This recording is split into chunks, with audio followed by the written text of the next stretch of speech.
Anim na katotohanan tungkol kay Saint Padre Pio.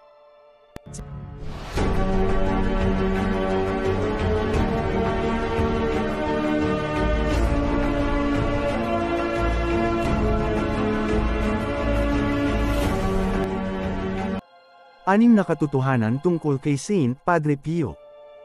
Si Padre Pio, nakilala rin bilang Saint Pio ng Pietrelcina, ay isang paring Katolikong Italyano at mastiko na nabuhay mula 1887 hanggang 1968. Kilala siya sa ilang kapansin-pansing katotohanan.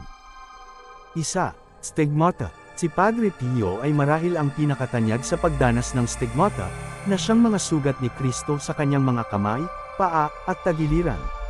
Nagdurugo umano ang mga sugat na ito at nagdulot sa kanya ng matinding sakit. Ang hindi pangkaraniwang bagay na ito ay ginawa siyang malawak na kinikilala at humantong sa kanyang kanonisasyon bilang isang santo ng simbahang Katoliko. 2. Kakayahang magpagaling. Maraming tao ang nagsasabing gumaling sila sa pamamagitan ni Padre Pio. Siya ay pinaniniwalaang may kaloob ng pagpapagaling at kilala sa kanyang mga panalangin para sa mga may sakit. 3. Espiritual na direksyon. Si Padre Pio ay nagbibigay ng espiritual na patnubay at pagpapayo sa hindi mabilang na mga individual na humingi ng kanyang payo. Bumubul siya ng maraming oras sa pakikinig ng mga nagtatapat, at pagbibigay ng suporta sa mga nangangailangan. 4. Friling Capuchin. Si Padre Pio ay miyembro ng Orden ng Capuchin, isang sangay ng Orden ng Franciscano. Namuhay siya ng kahirapan, kailan isang puri, at pagsunod alinsunod sa mga panata ng relihiyon ng kanyang orden. 5. Debosyon at peregrinasyon.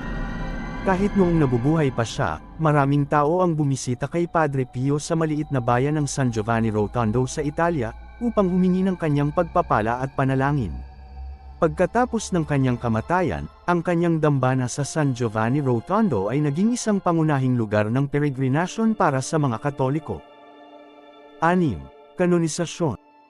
Si Padre Pio ay nakanonize bilang santo ni Pope John Paul II noong 2002.